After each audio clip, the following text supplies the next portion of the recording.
사도신경으로 신앙고백 드립니다. 나는 전능하신 아버지 하나님 천지의 창조주를 믿습니다. 나는 그의 유일하신 아들 우리 주 예수 그리스도를 믿습니다. 그는 성령으로 잉태되어 동정녀 마리아에게서 나시고 본디오 빌라도에게 고난을 받아 십자가에 못 박혀 죽으시고 장사된 지 사흘 만에 죽은 자 가운데서 다시 살아나셨으며 하늘에 오르시어 전능하신 아버지 하나님 우편에 앉아 계시다가 거기로부터 살아있는 자와 죽은 자를 심판하러 오십니다. 나는 성령을 믿으며 거룩한 공교회와 성도의 교제와 죄를 용서받는 것과 몸의 부활과 영생을 믿습니다. 아멘. 찬송가 200장입니다. 200장.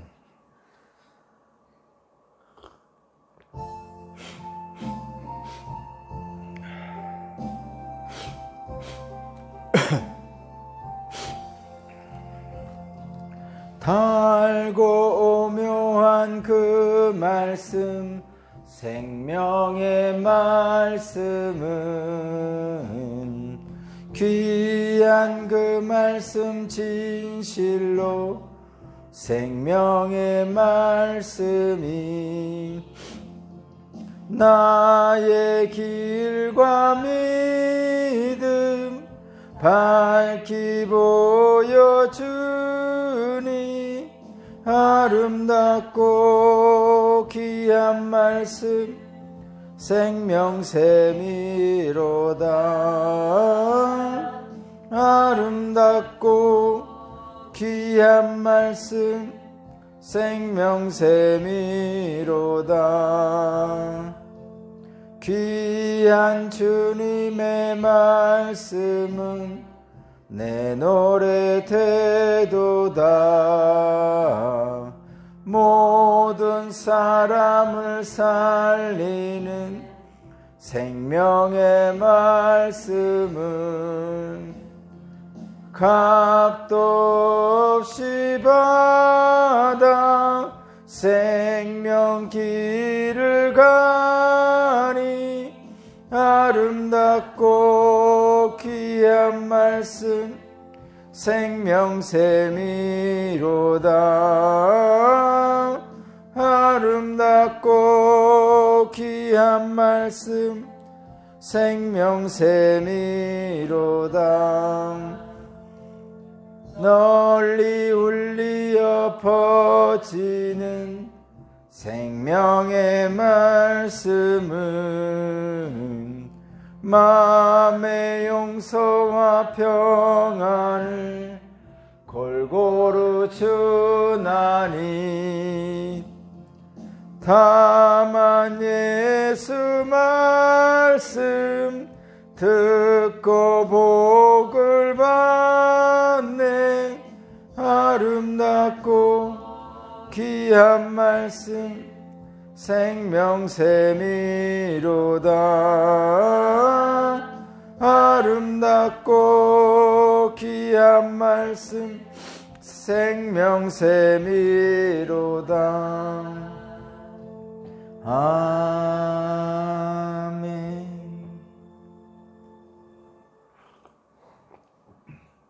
오늘 주신 하나님 말씀은 시편 19편입니다. 시편 19편 1절에서 14절까지 말씀입니다. 시편 19편 1절에서 14절까지 말씀을 제가 봉독하겠습니다.